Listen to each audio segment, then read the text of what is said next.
రాజధాని కాన్సెప్ట్ గురించి ఏం చెప్తారు? అంటే 3 రాజధానులు కూడా అతను ప్రతిపక్షంలో ఉన్నప్పుడు ఖచ్చితంగా పోలవరంకి మేము కట్టుబడి ఉన్నాము.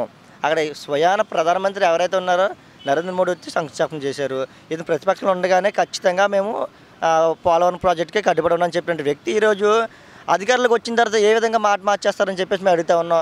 సో ఎవరు మిమ్మల్ని ఫోర్స్ చేసి మీరు అమరావతిని కొనసాగించని చెప్పేసి చెప్పమని చెప్పించలేదు కదా. మీరేగా స్వయంగా మీ మంత్రులు మీ ఎమ్మెల్యేలు మీరేగా చెప్పారు.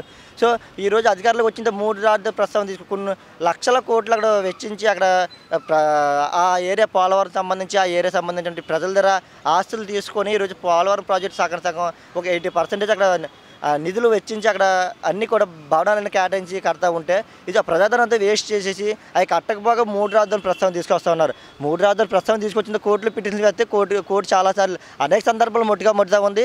ఈ రాజధాని విషయంలో కూడా అనేక సార్లు మొట్టికలు ముట్టినా సరే వీళ్ళు సిగ్గు లేకుండా మొన్నే పార్లమెంట్లో కూడా అదే చట్టసభల్లో కూడా వీళ్ళు ఏ విధంగా అంటే 3 రాజధానుల అంశాన్ని ప్రవేశపెట్టిన బిల్లు వెనక్కి తీసుకుని చెప్పి సిగ్గుచేటుగా అందరూ రాష్ట్రాన్ని ప్రజల్ని వాళ్ళకి అందరి ముందు అవమానపరిచి ఆ బిల్లుని వెనక్కి తీసుకొని చెప్పిన వ్యక్తులు మళ్ళీ 3 రాజధానుల అంశాలను తీసుకొచ్చి 3 రాజధానులను మేము కట్టుబడి ఉన్నాము అని చెప్పేసి చెప్పడం మేము ఇది దేనికి సంకేతం చాలా సిగ్గుచేటు అని చెప్పేసి మేము తెలియజేస్తూ అలాగే ఇక్కడ ఈ విశాఖపట్నం జిల్లాలో విశాఖ గర్జన అనే విశాఖ గర్జన అని చెప్పేసి వైసీపీ కార్యకర్తలు వాళ్ళకి ఎవరైతే వాలంటీర్లని గ్రామ సచివాలయం తీసుకొచ్చిన వ్యవస్థలు ఏదైతే ఉన్నాయో వాళ్ళందరినీ అంటే వాళ్ళు భయభ్రాంతికి గురి చేసి వాళ్ళని వెనకాల తిప్పుకునే విశాఖ గర్జన అనేది స్టార్ట్ చేశారు. అటువంటి గర్జలు విశాఖపట్నం స్టీల్ ప్లాంట్ కాపాడే తరుణంలో మీరు ఎందుకు అటువంటి గర్జనలు పెట్టలేదని చెప్పేసి పోలవరం సందర్భించి ఎందుకు పెట్టలేదు, అలాగే పోర్టులో ఆదానికి అమ్మేసిన సందర్భాల్లో ఎందుకు మీరు అటువంటి గర్జలు పెట్టలేదని చెప్పేసి మేము అడుగుతా ఉన్నాం. కేవలం వైసీపీ కార్యకర్తలు వాలంటీర్లు గ్రామ సచివాలయ వ్యవస్థను తీసుకొచ్చి వాళ్ళు ఇదిగా ఈ విశాఖ గర్జన అని చెప్పేసి ఈ విశాఖ రాజధానికి కట్టుబడి అని చెప్పేసి చెప్పడం జరుగుతుంది తప్ప మరి ఉద్దేశం అయితే ఏమీ లేదు. ఖచ్చితంగా అమరావతి రాజధానికి కొనసాగించాలని చెప్పి మేము అనుకున్నాం. చివరిగా ఒక నాయకుడికి ఉండాల్సిన క్వాలిటీస్ ఏంటి? ఇప్పుడున్న నాయకుల్లో ఆ క్వాలిటీస్ ఉన్నాయి అనుకోవచ్చా? అంటే వాస్తవానికి అతను ప్రతిపక్షంలో ఉన్నప్పుడు నిజంగా ప్రజల పక్షాన్ని పోరాడతాడు, ప్రజలకు మేలు చేస్తాడు. సో ఒక లీడర్గా ఉన్నటువంటి క్వాలిటీస్ ఎందుకు జగన్మోహన్ రెడ్డికి ఉన్నాయని చెప్పేసి మేము అనుకున్నాం. సో అధికారులకు వచ్చిన తర్వాత అతను చేసే వ్యవహారం అంతా కూడా సో ఇటువంటి నాయకుడికి ఇటువంటి లక్షణాలు కలిగి ఉంటే పూర్తిగా రాష్ట్రం విచ్ఛిన్నం అయ్యి ఈ రాష్ట్రం నుండి ప్రజల్ని ఆస్తులను కూడా తాకట్టు పెట్టే ఆలోచనలు తప్ప ఈ రౌడిజం ఫ్రాక్షనిజం రౌడీ స్టేట్లకు ఉన్నటువంటి ఆలోచనలు కూడా ఇటువంటి లీడర్లకు ఉన్నాయని చెప్పేసి మేము భావిస్తూ ఉన్నాం. ఖచ్చితంగా ప్రజల పక్షాన పోరాడే నాయకులు ఎవరైనా ఉండాలంటే ఈ జనసేన సంబంధించి అధినేత పవన్ కళ్యాణ్ గారు అయితే కావండి. సో ఇప్పుడు వామపక్ష పార్టీ సిపిఐ సంబంధించి నాయకులు ఎవరైతే వాళ్ళందరూ కూడా లీడర్షిప్ ఉన్నటువంటి క్వాలిటీస్ వాళ్ళ సిద్ధాంతాలు కూడా ఈ విధంగా ఉంటాయి. పవన్ కళ్యాణ్ గారు కూడా సిపిఎం ఎర్రజెండా పార్టీలు అంటే వాళ్ళు కూడా చాలా ఇది అతనికి. సో అతను ఒక భగత్ సింగ్ చెగురా లాంటి విప్లవకారులను ఆదర్శంగా తీసుకుంటాడు కాబట్టి సో అటువంటి వ్యక్తులకి సో అవకాశం ఇస్తే మన రాష్ట్రం ఈ రాష్ట్రంలో ఉన్నటువంటి యువత కూడా బాగుపడతారు. అటువంటి క్వాలిటీస్ ఉన్న వ్యక్తులు ఈ రాష్ట్రంలో సీఎంగా ఉండాలని చెప్పేసి కూడా మేము ఈ విశాఖపట్నం వాసులుగా మేము భావిస్తూ ఉన్నాం. రోజా గారు ఏముందండి, అతను గతంలో టీడీపీలో ఉండేది ఆవిడ, టీడీపీలో ఉన్నని చెప్పి వైసీపీని విమర్శించారు. వైసీపీలో వచ్చిన తర్వాత టీడీపీని విమర్శిస్తున్నారు. అది కూడా ఎమ్మెల్యేగా 2 సార్లు గెలిచానని చెప్తా ఉన్నారు. ఇప్పుడు ఎంపీ మంత్రి సీటు పర్యాటక శాఖ మంత్రి ఇచ్చారు కాబట్టి ఆవిడ మరింత ఉత్సాహంగా ఎప్పుడైతే పదవులు ఈ ప్రభుత్వంలో ఉన్నది ఏంటంటే ఎవరైతే ఎమ్మెల్యేగా ఉన్నటువంటి వ్యక్తులు అప్పటిదాకా సైలెంట్గా ప్రజల గురించి మాట్లాడరో ఏం మాట్లాడరో ఎంపీలు మంత్రుల సీట్లు ఎప్పుడైతే ఇస్తారో ఇవ్వగానే వీళ్ళకి ఏం వస్తుందో తెలియదు. కానీ ఈ ప్రజల మీద ఈ పొలిటికల్ లీడర్స్ మీద ప్రతిపక్ష నాయకుల మీద ఎవరైతే ప్రజల పక్కన ఉండి గొంతు విప్పే నాయకుల మీద కూడా లేనిపోని చట్టాలు వేస్తూ ఉంటారు. వాళ్ళు చేయవలసిన పని పక్కన పెట్టి ఈ అనవసరంగా టైం అంతా కూడా ఈ విధంగా కేటాయిస్తూ ప్రగల్భాలు పలుకుతూ ఉన్నారు. రోజా కానివ్వండి వైసీపీ నాయకులు చాలామంది కూడా అందరూ ఆ విధంగానే ఉన్నారు. ఐటీ శాఖ మంత్రి గురించి ఏం చెప్తారు? ఐటీ శాఖ మంత్రి మొన్న చూసాం. ఐటీ శాఖ మంత్రి ఉన్నటువంటి నియోజకవర్గంలోనే ఒక బీసీ బాలికల హాస్టల్లో వాళ్ళకి స్నానాలు చేయడానికి లేనటువంటి అంటే ఈవెన్ వాష్రూమ్స్ కూడా లేవు, సరైన తిండి లేదు, వాళ్ళకి టీచర్లు లేరని చెప్పేసి స్వయంగా ఒక సోషల్ మీడియా ద్వారా ఆ విద్యార్థులు బయటకు వచ్చి వాళ్ళ తల్లిదండ్రులు సోషల్ మీడియా ద్వారా మనం ఒక ఇష్యూ చూసాం మనం. అంటే అక్కడ ఉన్న బాలికలకి రక్షణ కల్పించిన వ్యవస్థ ఈరోజు ఈ రాష్ట్రంలో ఉన్నది. స్వయాన ఆయన నియోజకవర్గంలో ఉన్నటువంటి ఆ హాస్టల్ని సంరక్షించినటువంటి ఐటీ శాఖ మంత్రి అతనికి ఎందుకు ఐటీ శాఖ మంత్రిగా పదవులు ఇచ్చారు కూడా మనకి తెలియనటువంటి భ్రమలో మనం ఉన్నాం. సో అతను ఊరికనే పొలిటికల్ లీడర్స్ మీద చట్టాలు వేయడానికి పనిచేస్తూ ఉన్నారు తప్ప అతనికి రాష్ట్రం ప్రజలకి ఉపయోగపడితే అస్సలు లేదండి. ఎలా ఉంది పరిపాలన? పరిపాలన అయితే బాగాలేదండి. ఎందువల్ల? పథకాలు తప్ప అభివృద్ధి కనబడట్లేదు మాకు. ఇస్తున్నారు కదా మరి నవరత్నాలు సంక్షేమ పథకాలు. వల్ల మాకేం ఉపయోగం కనబడదు రాష్ట్రానికి. దానివల్ల ఏంటంటే అప్పులు తప్ప ఏం కనబడట్లేదు. దానివల్ల ఇప్పుడున్న ముగ్గురు యువ నాయకుల్లో ఎవరు గెలిచే అవకాశాలు ఉన్నాయి? మాకైతే మాత్రం పవన్ కళ్యాణ్ రావచ్చు అనుకుంటున్నాం. ఎందువలన? తను ఏంటంటే తన ఓన్ అమౌంట్ ఖర్చు పెడుతున్నారు కాబట్టి ప్రభుత్వం ఆయనకి సీఎం అయితే అవినీతి లేని పరిపాలన చేస్తారని ఒక నమ్ముతున్నాం. లాస్ట్ టైం అయితే జగన్నే నమ్మాం, జగన్కే ఓటేసాం మేము. యువ నాయకుడు కాబట్టి జగన్ ముఖ్యమంత్రి రాజశేఖర తనడు కాబట్టి ఆయన చాలా కష్టపడి ఓటేసాం, కానీ ఆయన పరిపాలన ఏం కనబట్టలేదు మేడం. అసలు మరి 170 సీట్లలో పోటీ చేయని పవన్ డైరెక్ట్గా సీఎం అయ్యే అవకాశం ఉందంటున్నారా? పవన్ కళ్యాణ్గా అది రేపు 14 తారీఖు తెలిసింది. ఆవిర్భావాలు తెలిసింది. మరి పొత్తులకి వెళ్తారా లేకుంటే సింగిల్గా వెళ్తాడా తెలిసిద్ది. అంటే పొత్తుతో వస్తే బాగుంటుంది అంటారా, సింగిల్గా వస్తే బాగుంటుంది అంటారా? అది తెలిసి అంటే పొత్తుంటే బాగుంది అనిపిస్తుంది. ఎందుకంటే పవన్ కళ్యాణ్కి ఓటు బ్యాంక్ ఉంది కానీ క్యాడర్ లేదు. టీడీపీకి క్యాడర్ ఉంది, ఓటు బ్యాంక్ తక్కువ ఉంది. ఆ రెండు కలిస్తే జగన్ ఇబ్బంది పడలేదు. లేకపోతే వీళ్ళు వేరువేరుగా పోటీ చేస్తే మళ్ళీ జగన్ సీఎం అవుతారు. పవన్ కళ్యాణ్కి యూత్లో తప్ప పెద్దవాళ్ళ నుంచి ఎటువంటి సపోర్ట్ లేదంటున్నారు, అది నిజమే అనుకోవచ్చా? యూత్కి అయితే ఇప్పుడు ఉంది. వాళ్ళు యూత్ వాళ్ళని పెద్దవాళ్ళు మార్చుకోవాలి.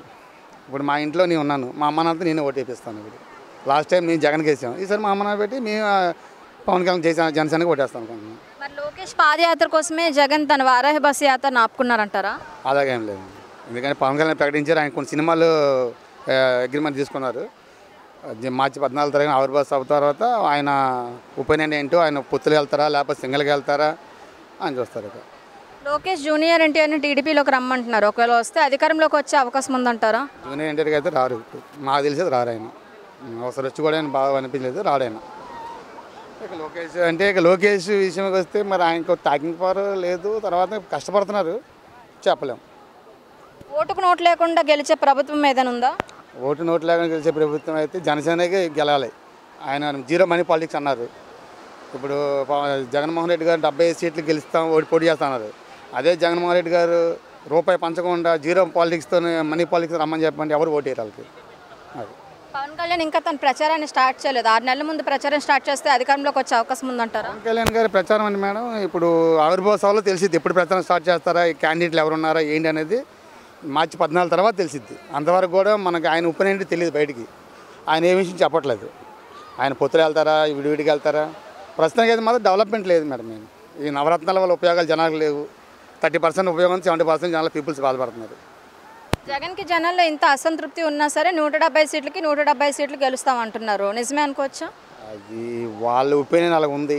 రేపు ఎలక్షన్లోకి వెళ్ళి తెలిసి దాని పరిస్థితి ఏంటనేది.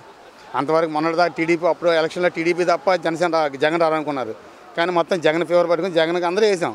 ఎందుకంటే యువనాయకుడు వస్తున్నాడు, రాష్ట్రానికి చేస్తాడు, పాదయాత్ర చేశాడు, ఓదార్పు చేశాడు, జైలుకి వెళ్ళాడు అన్యాయంగా అని చెప్పి అనుకున్నాం. ఆయన ఏం మాసలా.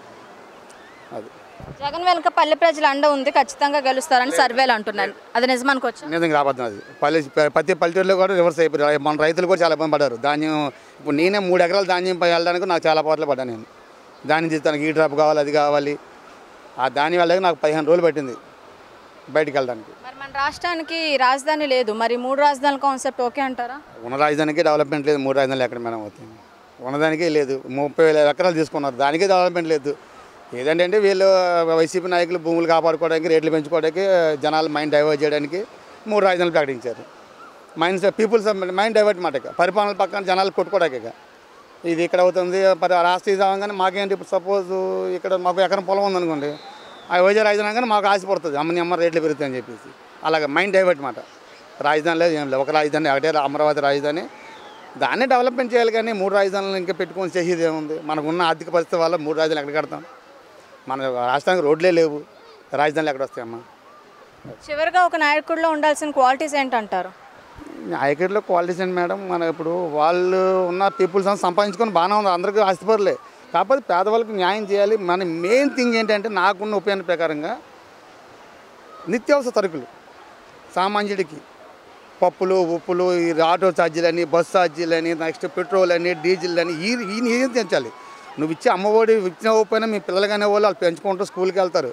ప్రైవేట్ స్కూల్లో ఉన్నాయి, వాళ్ళ రేట్లు తగ్గించమని చెప్పండి, అక్కడ పెట్టండి. తర్వాత ఇప్పుడు వైన్స్ ఉన్నాయి, మద్యపాన నిషేధం అన్నారు, అది లేకుండా లోకల్ బ్రాండ్లు దింపేసి ఆ జనాలు తాగి నరకం అనిపించేస్తున్నారు.